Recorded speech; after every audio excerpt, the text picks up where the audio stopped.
Jonathan sighed. Vampires. They always thought they were being so bloody smart. The vampires slept. Judge D had vanished. Jonathan never knew where he went when day came. The judge held an uncanny ability to disappear. Each vampire went to a separate corner of the cabin, each mistrusting the other vampire, as always.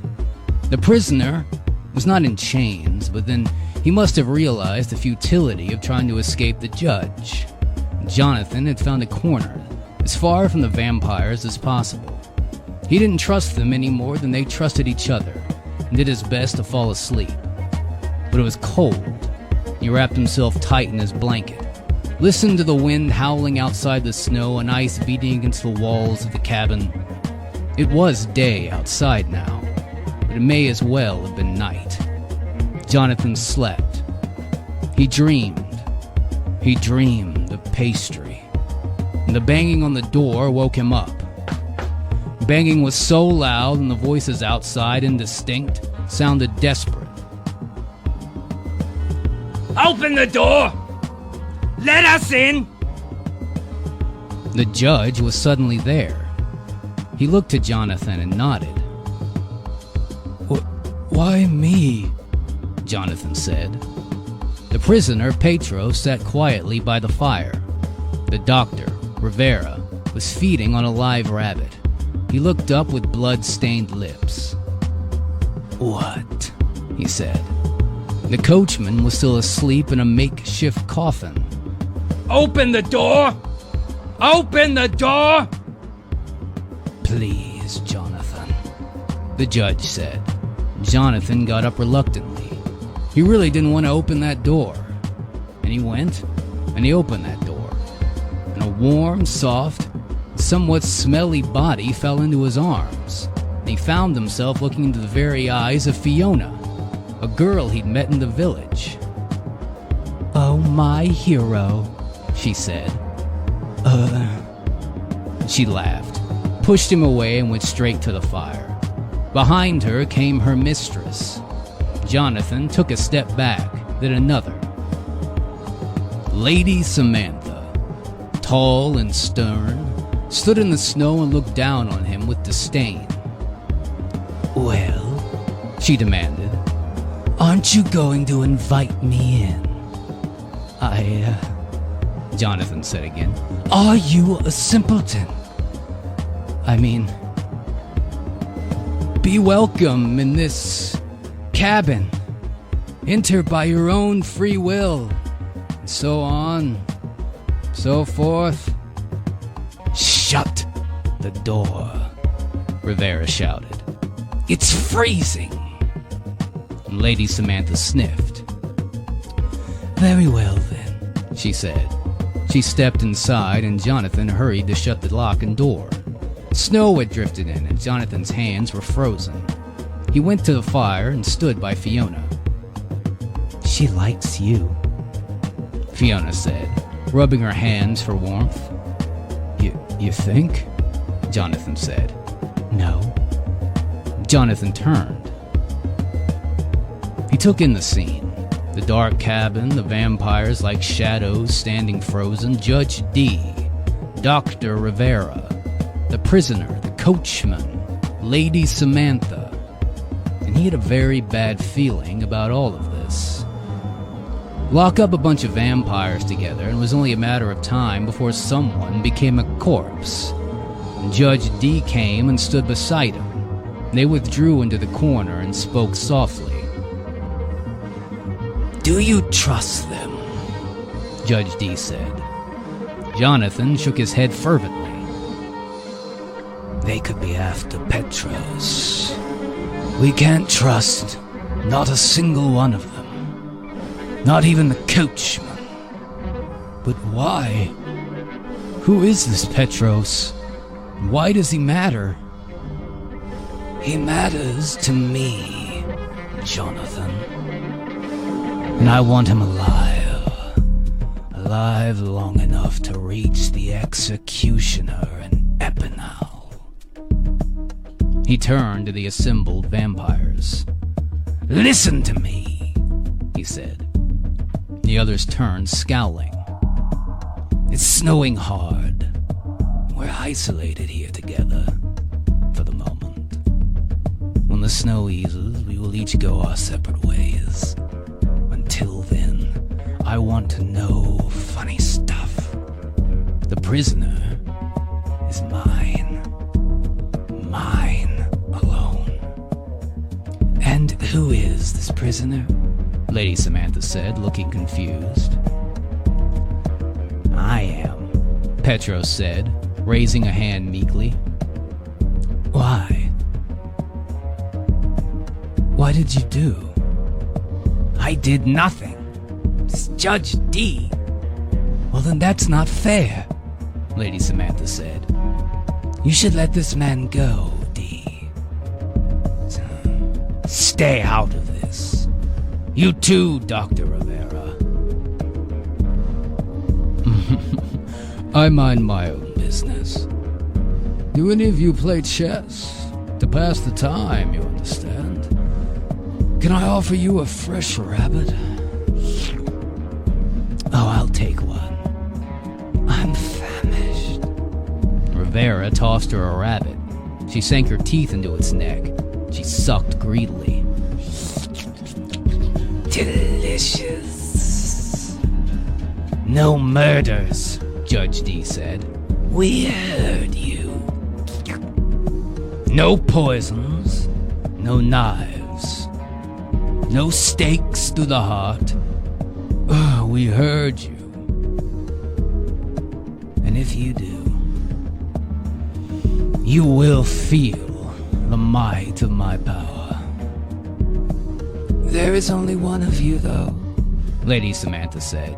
She flashed him a hungry smile, her lips stained with blood.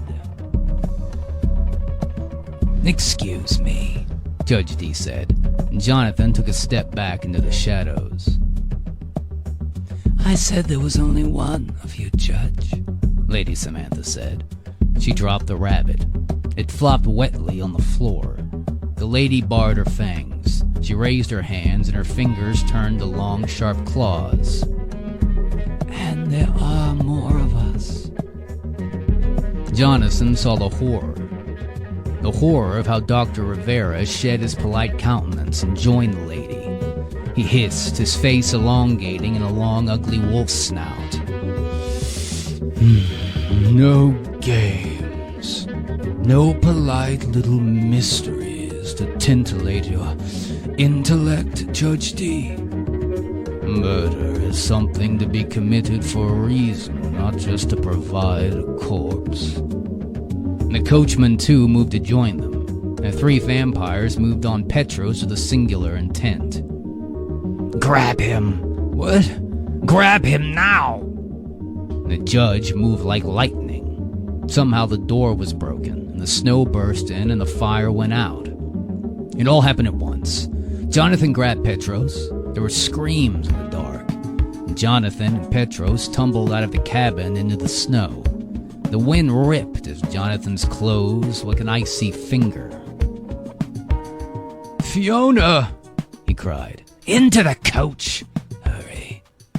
Jonathan and Petros clambered into the coach. Then he thought, oh, the horses. Where are the horses? The judge was somewhere out of sight. Jonathan heard the crack of a whip and a scream that might have been Dr. Rivera. Then the howl of a wolf that made him shiver. He stuck his head out of the porthole window. No horses, he saw, but a giant wolf was somehow hitched to the carriage, and it turned its head and regarded Jonathan with wise red eyes. It was the judge.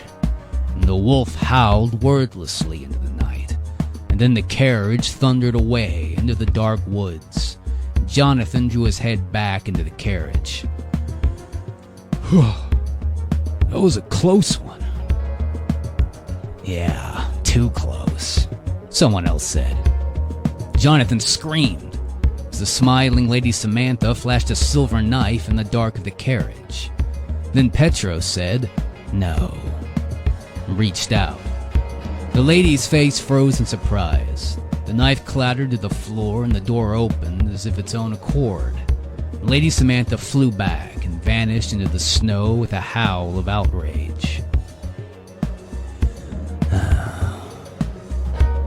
"They're right, you know," Petra said. The coach thundered on. The night was dark, filled with snow. Jonathan could see the stars and the moon. Right about what? He felt woozy. He felt the knife out of the carriage and slammed the door shut. A moment before, he had been nice and warm in the company of everyone, and he realized with some surprise that he liked it. Now, he was cold, scared, moving through a dark world, and he had nothing to eat, which he realized miserably merely meant a return to the usual state of affairs. "Murder is never complicated," Petra said. "There's no mystery about it. Dee has always loved the theatrical, but murder is simply an art." And he fell silent. "So, you knew him?" "Yes. Long time ago. In truth, I hoped never to set eyes on him again. But old scores have a way of catching up with you." "So, who are you?" Again, it occurred to him the only explanation to the events of the past few days lay in this unassuming vampire. Perhaps Petros was right then. The real mystery wasn't in who was trying to murder who, but why. And again, he had the sense that this was not the judge as he knew him. That this was something personal. But that made no sense to Jonathan. Not then. "Let me tell you a little bit about myself." "Okay." "I was born in a place the Greeks called India. That is beyond the green river of Indus, which lies far away from here." "Never heard of it." "You might not have heard of a great many things, I'd wager." Which did not exactly endear him to Jonathan to say. The great wolf still pulled the carriage onward through the snow. He never tired. And on they went, taking the prisoner to the executioner. "Are you going to listen? Or are you going to interrupt?" "I'm listening." "Very well then. Where was I?" "You're in India." "Right. So, at that time, a Greek commander rose, which took over much of the known world. He even reached India, which defeated him, to tell you the truth. His men were tired, and across the river was an army ready to fight. Anyway, he turned back at that point, and then he died in Babylon. Amongst his soldiers, however, were vampires. Yes, and so I became one. Against your will, I bet." "Well, yes," Petros said, and he glared at Jonathan. "Do you still want me to tell you the story or not?" I don't see how any of this relates to the judge, or why you're being chased by assassins, but..." It was so typical of a vampire, he thought. Start the story too early, make it all about themselves. "Well, I haven't said much up to now." "True, but... well, go on, I guess." "So, I became a vampire, yes. Lucky guess." Petros pointedly ignored Jonathan, staring off into the distance. "In due course, I made my way across Alexander's empire. Though even then it was falling apart. There had been a transfer of people and ideas between Asia and Europe back then. There are still some blue-eyed children born on the Indus, and other Buddhists than myself, who ended up in the great king's newly founded Egyptian city of Alexandria. What's a Buddhist? Well, we follow the teachings of the Buddha. We advocate a path to end the endless cycle of life and death by seeking enlightenment. Of course, I was stuck on the cycle, having become undead. I could not die and be reborn again, nor could I fling my earthly shackles to attain nirvana. Rather a conundrum, really. Plus, I was never a very good Buddhist, to be honest with you. I was happy in Alexandria for a long time. A seat of learning with exciting scholars from all over the world. There was a library, a great big one, and eventually I got a job there. And that was where I first met Dee. Whoa, you knew Judge Dee back then? He was not yet a judge then. Just Dee. He had come from a land far beyond the Indus and my own. A traveler, drawn by curiosity to this part of the world much as I was. He was younger then, fond of the Greek form of theater, the restless and brilliant mind. He studied works by Socrates, Aristotle, Plato, and, well, you know, a bunch of other stuff like that. I was just a record keeper. The clerk. Oh, I thought you said you were a librarian. Well, I was. I worked in the library. Yeah, but as a clerk, still counts. You want to hear the rest of the story or not? Yeah, sure.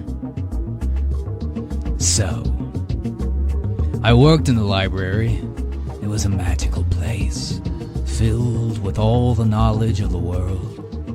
I worked under the head librarian, a fellow by the name of Amenhotep. He was an Egyptian, also a vampire. I was just filling in the details for you, understand? Vampires were useful. We lived a long time, and we could remember overdue manuscripts and what was filled where. Nobody minded if sometimes a foreign scholar went missing. We tried not to feed too much or too often. I'm sure you know how it is, Jonathan. I'm still not sure when we're going to get to the murder part. Who said there was going to be a murder? I don't know, it's just like implied. The coach thundered on, and Petros sighed. Yes, well, things would have gone much as they always did in our little corner of the world were it not for the arrival one day of a young new scholar. His eyes misted over. She was beautiful, you know. I like men myself, but there was just something about Helena. A keen, sharp intellect, perhaps to surpass Dee's own. She was interested in everything in those days. Botany, alchemy, the theater, medicine. I think she wanted to find a cure for a condition. She was a vampire. Well, yes, but none too happy about it. She considered us parasites. Not an abomination, but perhaps an aberration in nature. Something she could fix, if only she found the right tools. She does sound like Judge Dee, Jonathan said, and Petros gave a surprised laugh. Yes, they did hit it off famously. A terrible suspicion rose in Jonathan. You don't mean... Yes, it can't be. He gaped at him in horror, and Petros said it. Judge Dee fell in love. The snow began to ease. There was no sun, and maybe there never will be, Jonathan thought morosely. The wind still howled like a maddening thing as the coach fled under the Alps, driven by the giant wolf who was Judge D.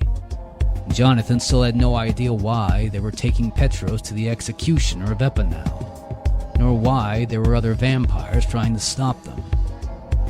He was used to mysteries that were at heart simple. Who slipped? Just how the person in the locked room in the castle was killed? Or who set off the mechanical trap that operated on clockwork? Just the right time to kill the Duke. He was usually the butler anyway. Those mysteries Jonathan understood. Those he had twice a day for breakfast. Oh, how he craved for some toast, marmalade, perhaps a scrambled egg, bacon, a little bit of milk. But instead he was here, driven through the snow on a mystery there's no easy way to say it, of the heart. He could not imagine the austere Judge D stooping so low as to have feelings, but then again, he thought, everyone had to be young once, even Judge D. So what happened? They fell in love, got married, lived happily ever after. What do you think happened, fool? She died. Something like that. Violently, probably. Murder, maybe worse. Those were difficult times. You have to understand, things always go well until they don't. I'm not making excuses, but it was what Ptolemy VIII said. Once you came to power, the library's decline began. He disapproved of intellectuals, disapproved of lethal interventions, if you get my drift. Didn't like vampires much either. Aristarchus of Samothrace, who was head librarian before Amenhotep, as you will see, he quit in protest, exiled himself to Cyprus. Cyprus I go. God-awful place. So things weren't going well. And then the creep Julius Caesar showed up about 100 years later and accidentally set fire to the library. Accidentally. All those precious manuscripts lost forever. It was then that it happened. I'm starting to think you did it. That you murdered Helena. Well, who's to say what happened? There was a fire, confusion.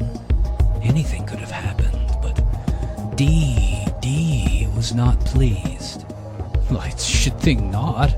Yes, well, he was throwing all kinds of wild accusations at me. At Amenhotep, I fled. I've been hiding ever since.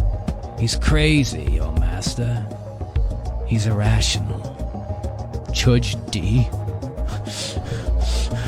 He is the most rational person I have ever known. The man is nothing but cold intellect, okay?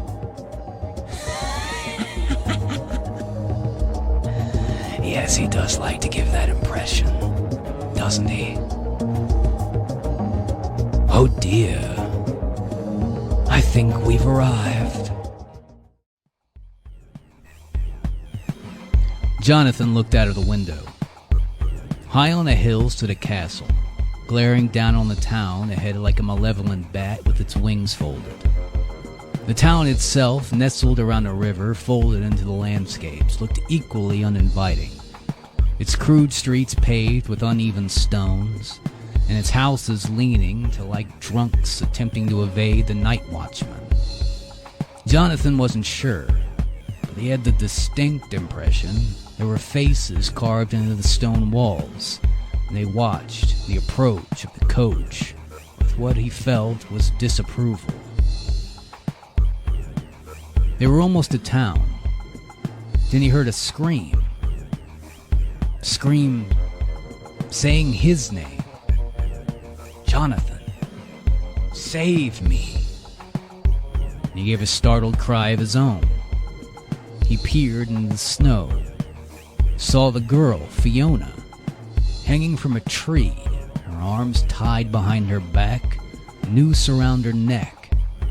She was still alive, balancing precariously on the back of a donkey, who looked deliciously unhappy to be there.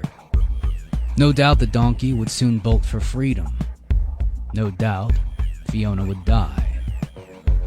No doubt it was a trap, of course, Petros said. He looked gloomy again. A man with a cold intellect such as your master would never stop to save a human. But Jonathan wasn't listening. He flung the door open. He leaped outside and rolled in the snow. I'm coming, Fiona! I'm coming! The cold biting wind snatched his voice away. It was all quiet. All was dark. There were no lights behind the windows of the houses. Jonathan ran, fell, picked himself up. He did not look back. Fiona teetered on top of the donkey. Jonathan was so close, so close. The donkey brayed and bolted.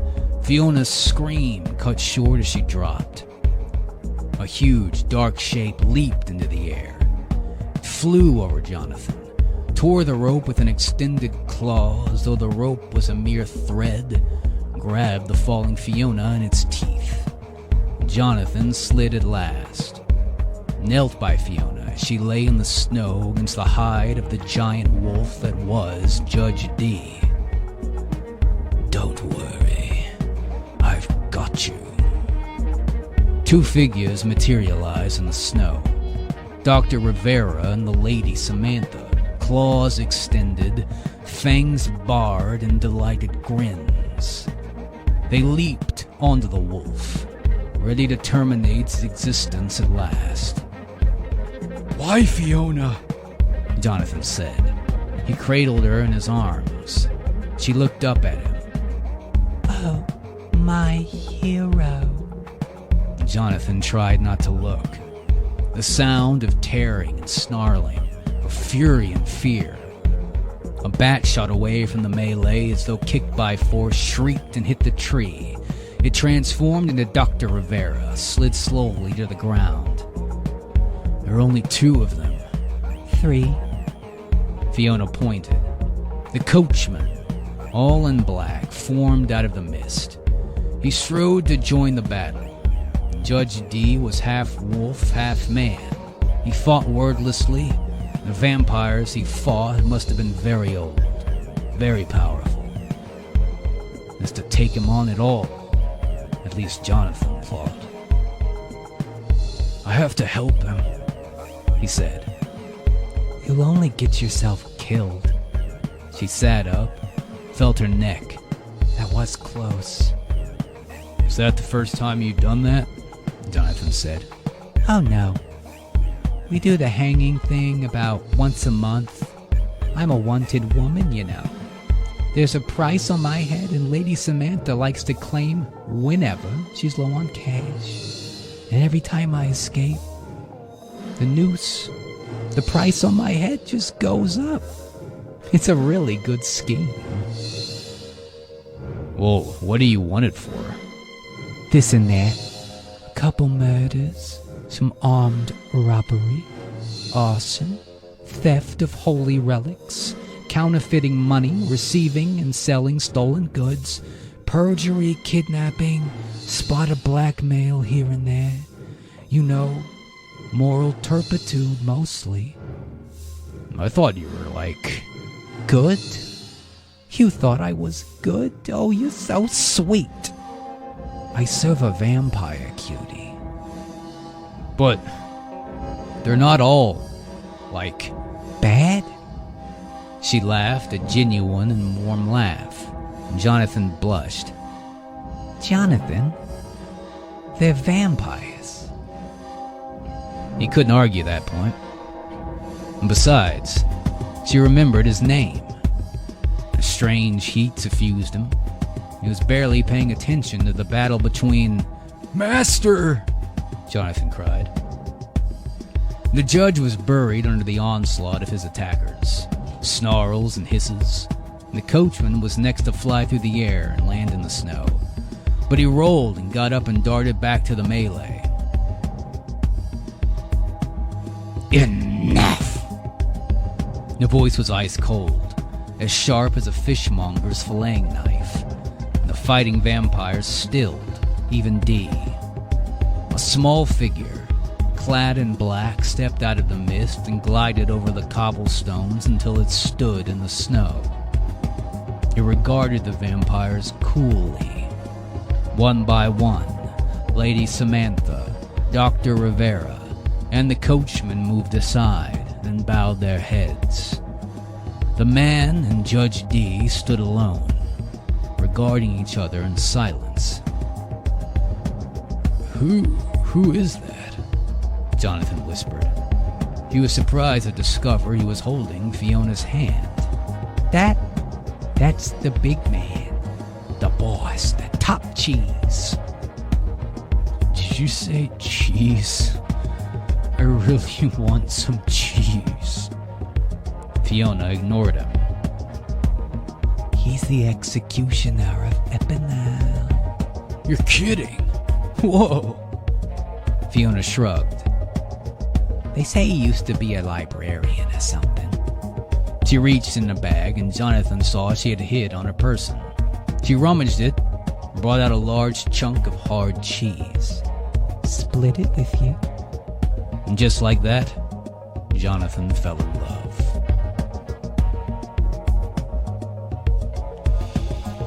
D, why did you come here?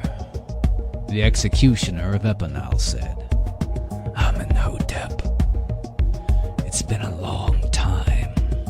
Not long enough.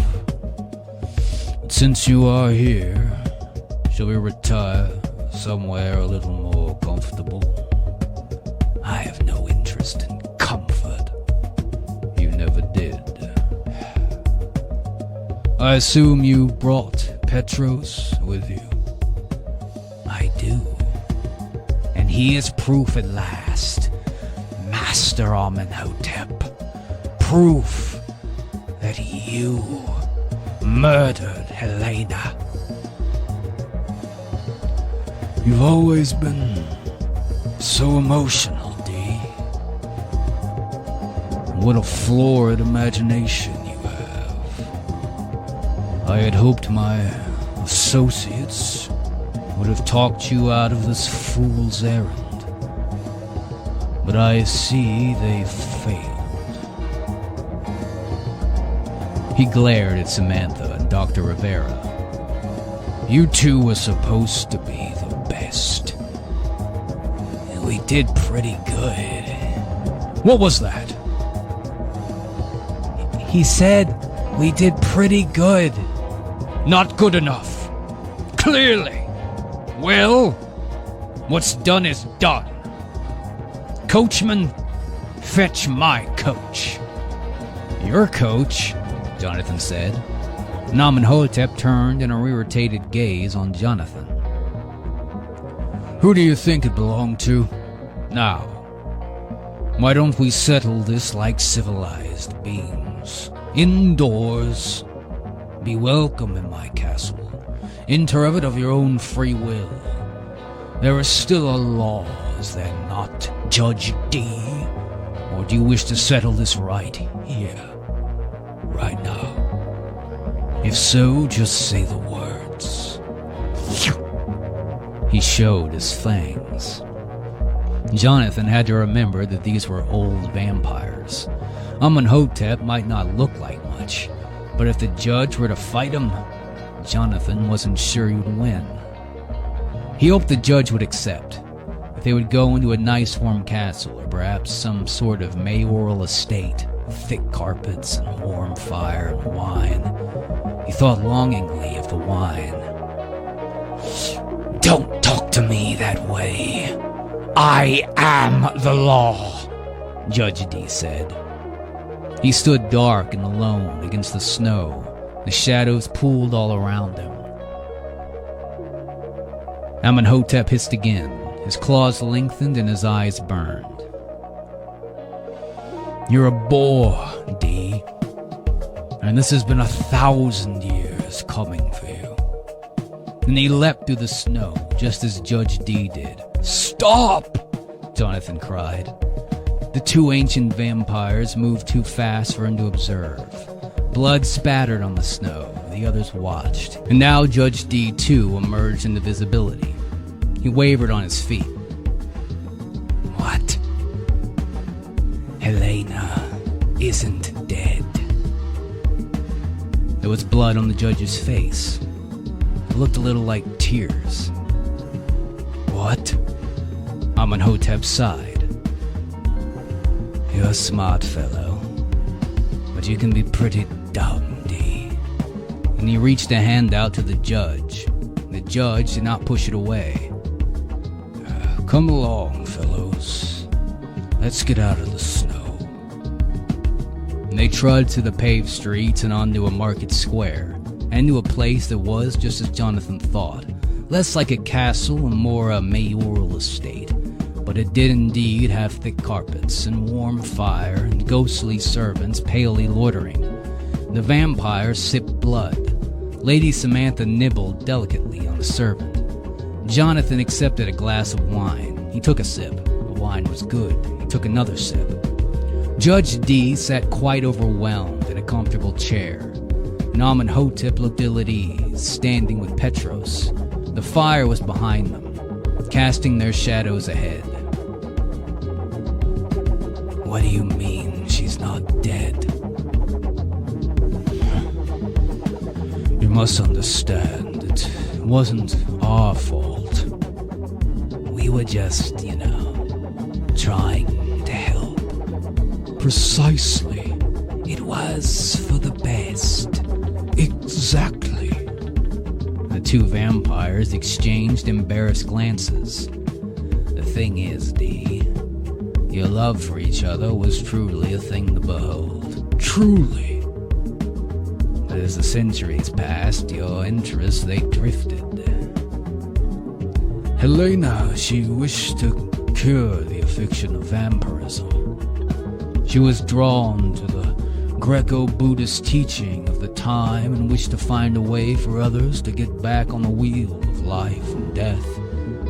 A way of at last finding true enlightenment, and well, this isn't much of my field, you understand, but it was something like that.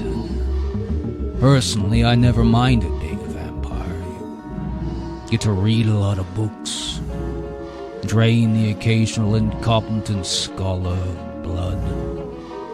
I concur, but that is neither here nor there. While Helena was doing that, you were devoting yourself even more to the law, becoming even more severe and, dare I say, humorless in the process. Remember, D, you used to tell such bawdy jokes, Amenhotep said. Jonathan nearly choked on his wine. The very idea was preposterous, but the vampires paid him no mind.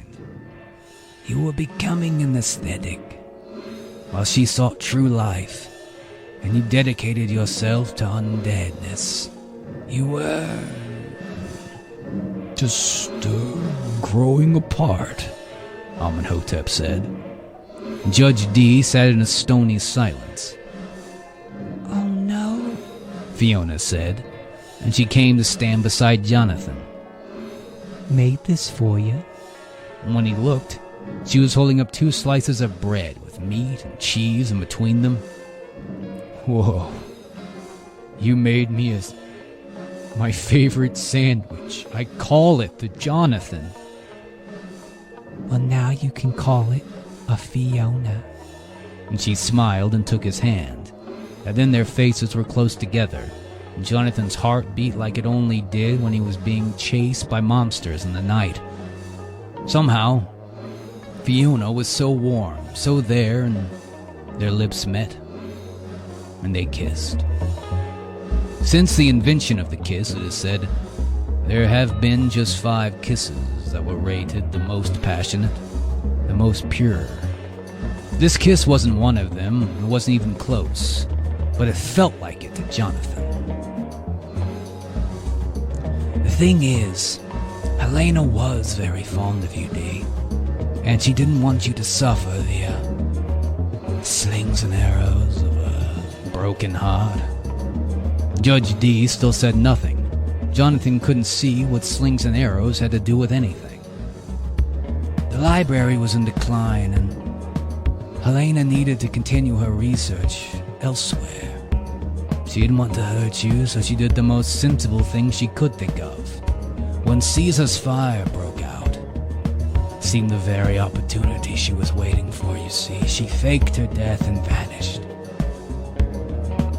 We figured you would take the news stoically and eventually move on.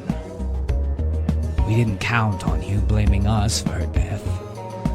We only tried to do the best for both of you. And we swore to protect her secrets, so we were in a bind, you see. Exactly. Quite. Judge Dee said nothing. I mean, 1,000 years, Dee. You still kept going. Poor Petrus held in the cemetery. I became an executioner, which is quite clever if you think about it. There's never a shortage of sinners, and I always have fresh blood to drink. But you really did put us to a lot of inconvenience. He looked at Dee somewhat reproachfully.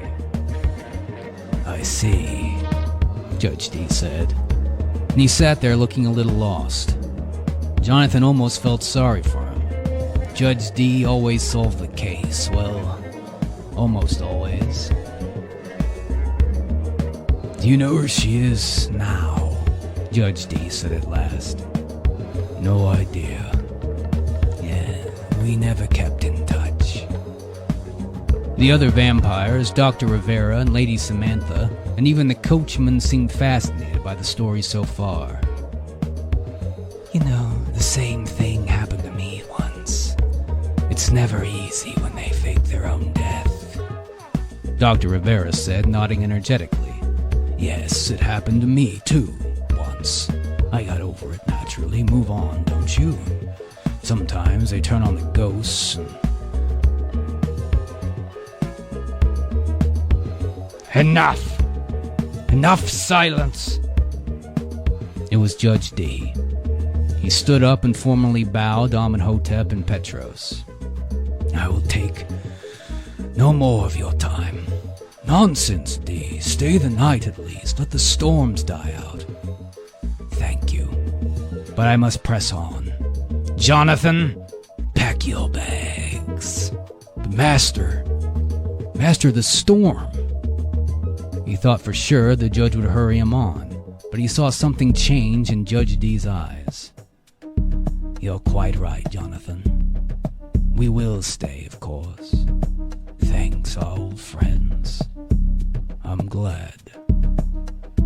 And I'm sorry about the kidnapping and so on. These things happen. Yes. Will I see you again? Maybe. Look me up if you're ever in London. My Lady Samantha likes to summer there. And he kissed her goodbye, and then he went to join Judge Dee. And the judge had said his own goodbyes already, and now they trudged out of the town. Only in the faces of the stone walls watched them pass. There's no fool like an old fool, but it's true what they say. You are only young once. And he strode ahead. Jonathan followed. He thought of Fiona, whether he'd ever see her again. Yes, Master, he said.